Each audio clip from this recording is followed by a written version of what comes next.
So hello and welcome. तो आज हम लोग इस वीडियो में देखने वाले हैं क्लास 10th का साइंस का एनर्जी फॉर्म्स एंड सोर्सेज का नेक्स्ट वीडियो। तो लास्ट वीडियो में हमने यहाँ तक डिस्कस कर लिया था कि डिफरेंट टाइप्स ऑफ एनर्जी क्या होती हैं और उसको कन्वर्ट कैसे करते हैं। अब आगे देखते हैं इसमें।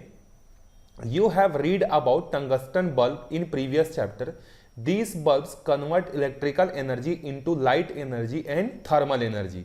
देखो, आपने जो पिछले क्लासेस में पढ़ा होगा कि जो पहले के जो बल्ब होते थे उसमें जो फिलामेंट लगा होता था वो फिलामेंट किसका होता था? टंगस्टन का बना होता था। ये जो पुराने वाले जितने भी जो बल्ब होते थे ये क्या करते थे, जब हम इनको इसको इलेक्ट्रिकल एनर्जी देते थे तो ये हमें वापस में दो एनर्जी देते थे। कौन कौन सी दो एनर्जी देते हैं? Light energy and thermal energy. तो लाइट एनर्जी तो चलो यूज हो जाता है अंधेरे को उजाला करने के लिए, लेकिन ये जो थर्मल एनर्जी वाला पार्ट होता है, जो कि हीट वाला पार्ट होता है, इसको जो है हम यूज नहीं कर पाते हैं। देखे होंगे पुराने टाइम में आपके घर में जो 10 रुपए वाला सोडियम लैंप का बल्ब लगा होता था, पीला कलर का जलता था, उसमें एक टंगस्टन होता था। टंगस्टन जब टूट जाता था तो हम लोग क्या बोलते थे कि बल्ब जो है फ्यूज हो गया। ठीक है, तो वो जो टंगस्टन है वो टंगस्टन लाइट एनर्जी भी देता है, इसके अलावा थर्मल एनर्जी भी देता है। तो लाइट एनर्जी यूज हो जाता है, थर्मल एनर्जी यूज नहीं हो पाता है, इसीलिए वो हमारे लिए ज्यादा यूजफुल जो है नहीं होता है। The loss of energy can B minimised using CFL। लेकिन अगर हमें इस एनर्जी को क्या करना है, इस एनर्जी का जो वेस्टेज है, बेसिकली जो थर्मल एनर्जी जो वेस्ट हो रहा है, उस वेस्ट को अगर हमें रिड्यूस करना है तो हम लोग क्या यूज करेंगे? CFL जो है यूज करते हैं। और CFL का फुल फॉर्म क्या होता है? कॉम्पैक्ट फ्लोरोसेंट लाइट होता है। या तो CFL यूज कर सकते हैं या हम लोग LED यूज कर सकते हैं। तो LED का फुल फॉर्म क्या होता है? Light emitting diode.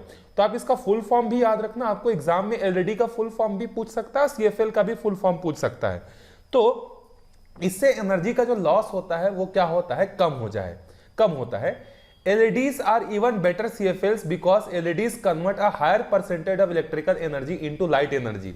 और अगर CFL और LED इन दोनों में भी अगर हम लोग कंपेयर करें तो दोनों में जो सबसे अच्छा है अभी तक वो कौन सा है? हमारा LED है। तो अभी तक जितने भी बल्ब के डिजाइन हुए हैं उन सब में जो सबसे जो बेस्ट वाला पार्ट है वो क्या है? बेस्ट बल्ब कौन सा होता है? LED होता है। अब यहां पर देखो, आपको तीनों बल्ब दिए हुए हैं। पहला वाला जो बल्ब है वो टंगस्टन वाला बल्ब है, ठीक है। दूसरा वाला जो है वो CFL वाला है, और जो तीसरा बल्ब है वो आपका LED है, ठीक। जो इलेक्ट्रिकल एनर्जी जो कन्वर्ट करते हैं तीनों, उसमें से जो टंगस्टन बल्ब होता है उसमें से 90% जो भी एनर्जी होती है वो थर्मल एनर्जी में कन्वर्ट होती है। थर्मल का मतलब होता है हीट के फॉर्म में, इसीलिए तो गर्म होता है और बल्ब का फ्यूज क्या होता है? टूट जाता है। तो 90% एनर्जी थर्मल एनर्जी में कम चली जाती है, बाकी जो 10% एनर्जी बची उसी से जो है क्या होता है? लाइट एनर्जी जो है प्रोड्यूस होता है। इसीलिए टंगस्टन बल्ब की जो लाइफ होती है वो बहुत ही कम होती है, ठीक। फिर दूसरा जो है CFL जो है as compare to tungsten bulb, ये क्या होता है? ज्यादा अच्छा होता है। क्यों? क्योंकि ये क्या करता है, देखो, अगर 100% एनर्जी है तो उसका 30% एनर्जी जो होता है वो थर्मल एनर्जी में कन्वर्ट होता है, और 70% जो होता है वो लाइट एनर्जी में कन्वर्ट होता है। देखो, टंगस्टन में क्या हो रहा था? 90% थर्मल हो रहा था, अब वो 1/3 हो गया, 30% हो गया। ये 390 नहीं है ना, ये 30% है, और 70% लाइट एनर्जी में जो है कन्वर्ट होता है। तो टंगस्टन के कंपैरिजन में CFL बल्ब जो होता है ज्यादा अच्छा होता है। अब इन दोनों के कंपैरिजन में आप देखो LED वाले बल्ब को, ये जो LED वाला बल्ब है ना, अगर ये 100% एनर्जी प्रोड्यूस करता है तो उस 100 का जो 5% होता है वो थर्मल एनर्जी में यूज हो जाता है, और बाकी 95% जो होता है वो लाइट एनर्जी में जो है क्या होता है? यूज होता है। तो सबसे बेस्ट कौन सा है? LED जो होता है सबसे बेस्ट होता है, ठीक है। अब देखते हैं एनर्जी ट्रांसफर। एनर्जी ट्रांसफर किस तरीके से होता है? In the chapter on the heat and temperature we read about transfer of thermal energy. Thermal energy can be transferred in 3 ways. हमने लास्ट वाले चैप्टर में पढ़ा हुआ है, या अब चैप्टर नंबर शायद 2 या 3 है, जहां पर हमने पढ़ा था हीट एंड टेम्परेचर। तो हीट एंड टेम्परेचर वाले चैप्टर में हमने पढ़ा था कि वहां पर एनर्जी को ट्रांसफर करने के लिए, मोर प्रिसाइसली थर्मल एनर्जी को ट्रांसफर करने के लिए हमारे पास 3 मेथड होते हैं। ये तीनों मेथड क्या कहलाते हैं? कंडक्शन, कन्वेक्शन और रेडिएशन कहलाते हैं, ठीक है। Knowing how thermal energy is transfer from hotter object to cooler object can help us control loss of thermal energy. और हमेशा थर्मल एनर्जी का ट्रांसफर कहां से कहां तक होता है, तो जो हायर एनर्जी वाली बॉडी होती है वहां से एनर्जी ट्रांसफर होती है कहां पर, लोअर एनर्जी वाले बॉडी पे जो है क्या होती है, ट्रांसफर होती है। तो अगर हमें किसी तरीके से यह मालूम चल जाए कि जो एनर्जी है वो हॉटर ऑब्जेक्ट से कोल्डर ऑब्जेक्ट में किस तरीके से ट्रांसफर होता है, अगर वो मेथड पता चल जाए तो हम क्या कर सकते हैं, जो एनर्जी का जो लॉस हो रहा है उस लॉस को हम क्या कर सकते हैं, कम कर सकते हैं। ठीक है, और अगर आपको मालूम ही नहीं है कि किस तरीके से एनर्जी का ट्रांसफर होता है तो आप लॉस कैसे कंट्रोल कर सकते हो। जैसे फॉर एग्जांपल आपको अपने घर से स्कूल जाना है, आप स्कूल वाले बस में बैठ के जो है चले जाओगे आंख बंद करके, तो आपको मालूम होगा क्या कि मैं कौन कौन से रूट से गया। लेकिन अगर आपको रूट मालूम है कि मेरे स्कूल से ये रास्ता जाता है, यहां से यहां जाता है, यहां से यहां जाता है, और आप उसी में क्या कर सकते हो, एक शॉर्टकट ढूंढ सकते हो। तो अगर आपको रास्ता मालूम है कि किस तरीके से ट्रांसफर होता है एनर्जी का, तो आप उसको कंट्रोल भी कर सकते हो। ठीक है, आप रिड्यूस कर सकते हो उसको, वही चीज यहां पर बताया जा रहा है। अब आगे देखते हैं सोर्सेस ऑफ एनर्जी। एनर्जी के क्या क्या सोर्सेस होते हैं। No matter what form of energy we need, we first have to obtain it from other sources. देखो आज हमारी साइंस की टेक्नोलॉजी इतनी ज्यादा डेवलप हो चुकी है कि हर फॉर्म के एनर्जी को हम दूसरे फॉर्म ऑफ एनर्जी में क्या कर सकते हैं, बड़े आराम से जो है कन्वर्ट कर सकते हैं। बस हमें पहले तो बेसिकली ये चाहिए होता है कि किसी दूसरे सोर्स से हम लोग किसी भी तरीके से एनर्जी को क्या कर सके, एक्सट्रैक्ट कर सके। चाहे वो एनर्जी इलेक्ट्रिक के फॉर्म में, चाहे वो हीट के फॉर्म में हो, चाहे वो पोटेंशियल एनर्जी के फॉर्म में हो, चाहे वो काइनेटिक एनर्जी के फॉर्म में हो, चाहे वो साउंड एनर्जी के फॉर्म में हो। बस हमें किसी एक पर्टिकुलर सोर्स से एक एनर्जी चाहिए, उस टाइप्स ऑफ एनर्जी को हम दूसरे तरीकों में टेक्नोलॉजी के हेल्प से, इंजीनियरिंग के हेल्प से हम लोग जो है क्या कर सकते हैं, बड़े आराम से कन्वर्ट कर सकते हैं। साउंड एनर्जी को इलेक्ट्रिकल एनर्जी में कन्वर्ट कर सकते हैं, न्यूक्लियर एनर्जी को भी हम लोग थर्मल एनर्जी में कन्वर्ट कर सकते हैं, इलेक्ट्रिकल एनर्जी में कन्वर्ट कर सकते हैं। तो बेसिकली बस हमें किसी एक सोर्स से कुछ टाइप ऑफ एनर्जी मिल जाए, फिर बाकी आगे के काम हम देख लेंगे। For example the electrical energy in our homes could be from coal, hydro electric power plant और न्यूक्लियर फ्यूजन। हमारे घरों में जो इलेक्ट्रिकल एनर्जी आती है वो किससे किससे बनी होती है, या तो कोल से बनी होती है, कोयला से बनी होती है। कोयला को क्या करते हैं, गर्म करते हैं, गर्म करने के बाद वहां से हीट निकलता है, फिर उस हीट को हम लोग क्या करते हैं, इसको इलेक्ट्रिकल एनर्जी में कन्वर्ट करने के लिए यूज करते हैं। या hydro electric power plants, hydro electric power plants का मतलब क्या होता है, एक बड़ा सा डैम कंस्ट्रक्ट करेंगे, उस डैम में जो है हम लोग क्या करेंगे, पानी को स्टोर करेंगे, फिर उस पानी को स्टोर करने के बाद पानी को रिलीज कर देंगे। तो जब पानी स्टोर रहता है तो उसके पास पोटेंशियल एनर्जी होती है, जैसे डैम से पानी को हम छोड़ते हैं वो काइनेटिक एनर्जी में कन्वर्ट हो जाती है। फिर बीच में हम लोग क्या लगा देंगे, टरबाइन लगा देंगे। पानी जब टरबाइन पर गिरेगा तो टरबाइन घूमेगा, टरबाइन घूमेगा तो टरबाइन का कनेक्शन जनरेटर से होगा, और जब जनरेटर घूमेगा तो जनरेटर के घूमने से इलेक्ट्रिसिटी प्रोड्यूस होगी। तो या तो हम कोयले से इलेक्ट्रिकल एनर्जी बनाते हैं, या हाइड्रो इलेक्ट्रिक पावर प्लांट से बनाते हैं, या थर्मल एनर्जी से भी बना सकते हैं। इसके अलावा आजकल नई टेक्नोलॉजी जो है यूज होती है वो है न्यूक्लियर फिजन। न्यूक्लियर फिजन से भी हम लोग इलेक्ट्रिकल एनर्जी क्या कर सकते हैं, प्रोड्यूस कर सकते हैं। The chemical energy to drive vehicles can be obtained from fuel like petrol, diesel, etc. These are called source of energy. अगर आप स्कूटी चलाते हो या बाइक चलाते हो या कार चलाते हो तो कार या बाइक या स्कूटी को रन करने के लिए क्या चाहिए होता है, फ्यूल चाहिए होता है। यह फ्यूल कौन कौन से होते हैं, या तो पेट्रोल से रन कर सकते हैं, डीजल से कर सकते हैं, कैरोसिन से कर सकते हैं। तो ये जितने भी फॉसिल फ्यूल वाले जो होते हैं इनके पास भी एनर्जी होती है, लेकिन ये कौन सी एनर्जी होती है, केमिकल। लेकिन उस केमिकल एनर्जी से हम लोग क्या बनाते हैं, मैकेनिकल एनर्जी। मैकेनिकल एनर्जी मतलब मोशन करने वाली एनर्जी। तो हमारे पास इतनी टेक्नोलॉजी है कि अगर हमारे पास एक फॉर्म ऑफ एनर्जी है तो उसको बड़े आराम से हम दूसरे फॉर्म ऑफ एनर्जी में जो है क्या कर सकते हैं, कन्वर्ट कर सकते हैं। Today, what our country need most are sources of energy which can fulfill increasing demand of electric energy. आज के कंडीशन में हमारे जो इंडिया कंट्री है, हमारा जो प्यारा भारत है, उसको क्या चाहिए, ऐसे सोर्स ऑफ एनर्जी चाहिए जो हमारी बढ़ती हुई इलेक्ट्रिसिटी के डिमांड को क्या कर सके, फुलफिल कर सके। इसीलिए जो गवर्नमेंट ऑफ इंडिया है वो क्या कर रही है, बहुत ज्यादा जो है नॉन कन्वेंशनल एनर्जी को जो है क्या कर रही है, प्रमोट कर रही है। नॉन कन्वेंशनल एनर्जी का मतलब क्या होता है, जैसे सोलर एनर्जी होगी, विंड एनर्जी हो गई, इन टाइप के एनर्जीज को जो है गवर्नमेंट क्या कर रही है, ज्यादा सब्सिडाइज कर रही है और उसको ज्यादा प्रमोट कर रही है।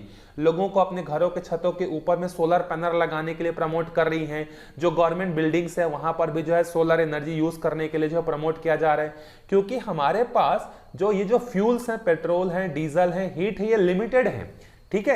लेकिन हमें तो एनर्जी कॉन्स्टेंटली चाहिए और वो भी इंक्रीजिंग ट्रेंड में चाहिए, ज्यादा चाहिए, पॉपुलेशन बढ़ रही है। तो उसके लिए हम लोग नॉन कन्वेंशनल मेथड पे जो है क्या कर रहे हैं, जा रहे हैं। सोलर एनर्जी हो गया, विंड एनर्जी हो गया, इसके अलावा जो है और भी अलग अलग तरीके हैं जिन तरीकों से हम क्या कर सकते हैं, इलेक्ट्रिकल एनर्जी प्रोड्यूस कर सकते हैं। To produce electricity, we need to convert energy from one form to another. The method could be direct conversion or an intermediate conversion. देखो, अगर हमारे पास एक कोई भी सोर्स ऑफ एनर्जी है तो उस सोर्स ऑफ एनर्जी को या तो हम लोग डायरेक्टली इलेक्ट्रिकल एनर्जी में कन्वर्ट कर सकते हैं या फिर इनडायरेक्टली किसी एक मीडिएटर के थ्रू जो है कन्वर्ट कर सकते हैं। अगर हम लोग डायरेक्ट कन्वर्जन की बात करें तो वो मेथड होता है जिसमें हम लोग क्या करेंगे, जो भी सोर्स ऑफ एनर्जी है उसको डायरेक्टली इलेक्ट्रिकल एनर्जी में क्या करेंगे, कन्वर्ट कर सकते हैं, ठीक है। इनडायरेक्ट का मतलब क्या होता है कि बीच में हमें कुछ मीडिएटर चाहिए होगा, उस मीडिएटर के थ्रू हम लोग क्या करेंगे, उसको इलेक्ट्रिकल एनर्जी में जो है कन्वर्ट जो है हम लोग करेंगे, ठीक है। जैसे जो हाइड्रो डैम के थ्रू जो एनर्जी बनती है ना, वो क्या होती है, इंटरमीडिएट होती है, क्योंकि बीच में हमें क्या चाहिए होता है, कोई दूसरा मीडियम चाहिए ही होता है। जैसे हमारी जो बाइक जो रन होती है उसमें जब हम लोग पेट्रोल डालते हैं तो उस पेट्रोल को बर्न करने के लिए हमें एक इंजन की जरूरत पड़ती है। तो उसी तरीके से कुछ सोर्सेस ऑफ एनर्जी ऐसी होती हैं जिससे डायरेक्टली इलेक्ट्रिकल एनर्जी बना सकते हैं, कुछ सोर्सेस ऑफ एनर्जी ऐसी होती है जिससे हम लोगों को जो है कुछ और भी मीडियम के थ्रू जो है क्या होना पड़ता है, गुजरना होता है, ठीक है। अब देखो यहां पर एक आपको डायग्राम दिया बहुत अच्छे से समझाने के लिए, किसको, central electricity mission based on the report of government of India figures. Government of India ने एक डेटा रिलीज किया था कि हमारे पास जितनी भी एनर्जी प्रोड्यूस होती है वो किन किन तरीकों से प्रोड्यूस होती है। तो अगर हमारे पास 100% एनर्जी प्रोड्यूस को अगर हम लोग डिफरेंट पार्ट्स में डिवाइड करें तो उस 100 में से 61% जो एनर्जी होती है वो कोयले से बनती है, ठीक है। कोयले से, आज भी कोयले से जो है हमारे यहाँ मैक्सिमम जो है क्या होती है, इलेक्ट्रिसिटी जो है प्रोड्यूस होती है, क्योंकि कोयला लिमिटेड अमाउंट में प्रेजेंट है, एक न एक दिन खत्म हो जाएगा, तो इसीलिए हम लोग कोल का दूसरा अल्टरनेटिव जो है ढूंढ रहे हैं। फिर उसके अलावा 9% जो इलेक्ट्रिकल एनर्जी है वो हम लोग नेचुरल गैस से बना रहे हैं, 2% जो है वो न्यूक्लियर पावर से बना रहे हैं, 15% जो है एक्वेटिक एनर्जी मतलब वाटर से, ठीक है, वाटर से जो है हम लोग डैम वगैरह से जो बड़े बड़े डैम्स कंस्ट्रक्ट करके इलेक्ट्रिसिटी बना रहे हैं। उसके अलावा जो है यहाँ पर देखो, जो यहाँ पर 13% है ना, ये रिन्यूएबल एनर्जी सोर्सेस है। रिन्यूएबल मतलब सोलर एनर्जी, विंड एनर्जी, इस तरीके की एनर्जी को हम लोग क्या कर रहे हैं, यूज करके जो इलेक्ट्रिसिटी प्रोड्यूस कर रहे हैं। तो ये डाटा आपको ध्यान में रखना है कि किस तरीके से कितना % एनर्जी जो है हम लोग किस सेक्टर से जो है प्रोड्यूस कर रहे हैं, ये एग्जाम में आपको पूछने के चांसेस जो है हो सकता है। या आपको वाइवा में भी पूछा जा सकता है, जब आपका साइंस का वाइवा होगा और मान लो आपका टॉपिक जो है कुछ एनर्जी से रिलेटेड है या एनर्जी से रिलेटेड नहीं भी है, तो भी आपसे क्वेश्चन जो है पूछे जा सकते हैं कि ऑन एन एवरेज इंडिया में सबसे ज्यादा किस फील्ड से जो है इलेक्ट्रिक एनर्जी प्रोड्यूस की जाती है। तो याद रखना, कोयले से जो है प्रोड्यूस जो है सबसे ज्यादा जो है प्रोड्यूस की जाती है, ठीक है। आगे देखते हैं कन्वेंशनल सोर्सेस ऑफ एनर्जी। अब देखो कन्वेंशनल सोर्सेस ऑफ एनर्जी क्या होता है। कन्वेंशनल सोर्सेस ऑफ एनर्जी का मतलब क्या होता है, ऐसे सोर्स ऑफ एनर्जी जो कि काफी लंबे समय से यूज हो रहे हैं और कुछ टाइम बाद ये क्या हो सकते हैं, खत्म हो सकते हैं, या कभी ना कभी जो है ये क्या हो जाएंगे, एक्सपायर हो जाएंगे, खत्म हो जाएंगे। जैसे फॉसिल फ्यूल जो है लिमिटेड अमाउंट में प्रेजेंट है और आज नहीं तो 50 साल बाद या 60 साल बाद ये एनर्जी क्या हो जाएगी, कंप्लीटली जो है एग्जॉस्ट हो जाएगी। तो उसी के बारे में पढ़ते हैं। पहला है फॉसिल फ्यूल। अब फॉसिल फ्यूल में आता कौन कौन है, कोल आता है, पेट्रोलियम आता है, एलपीजी मतलब लिक्विफाइड पेट्रोलियम गैस आता है, कैरोसिन आता है, डीजल आता है।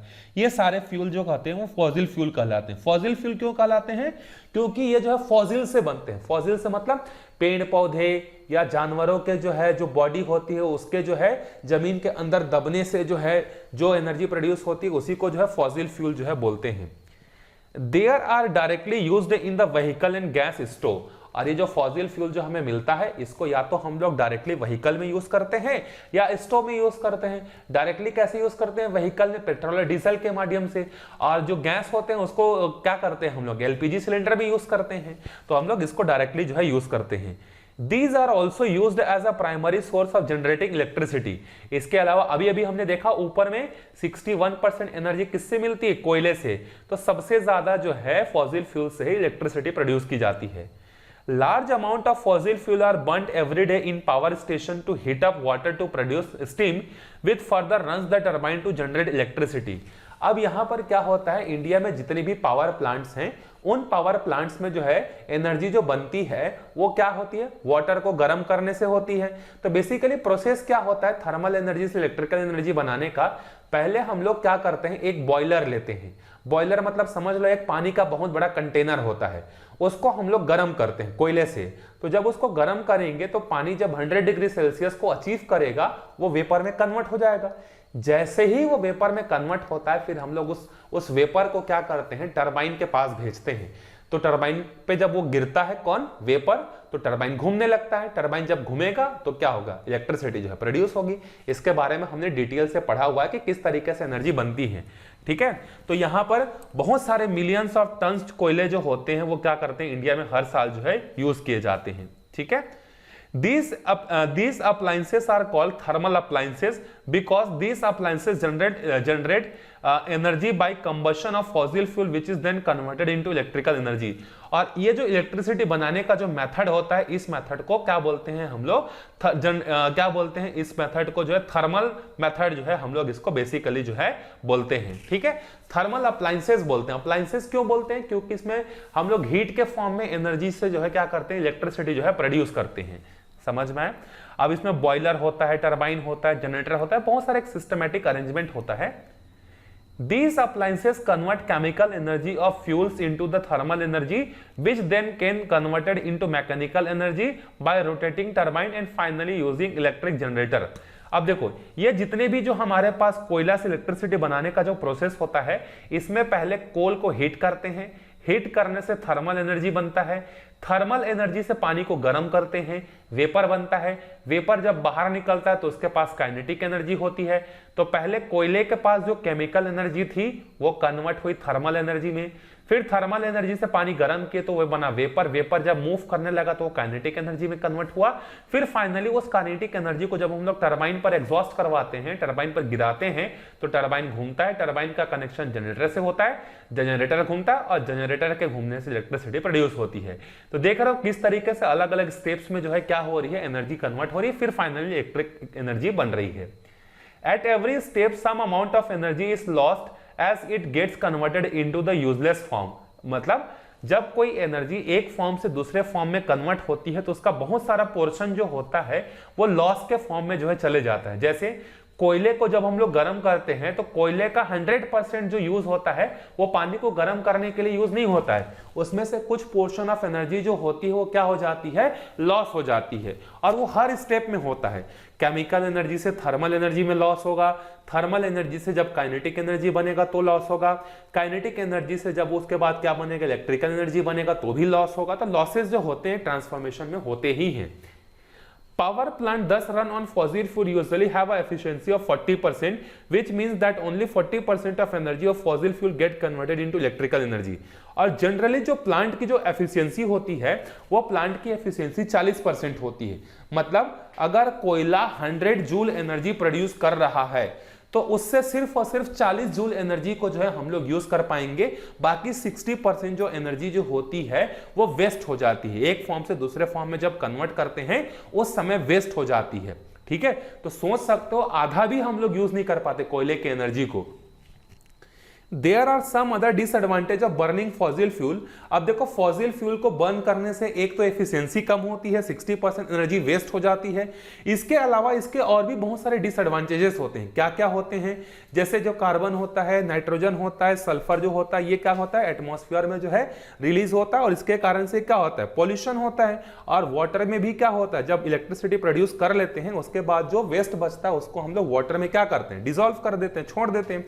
तो उसके कारण से भी एनर्जी जो होता है वो क्या होता है, वेस्ट होता है। तो ये सब क्या है, हमारे फॉसिल फ्यूल के जो है डिसएडवांटेजेस हैं।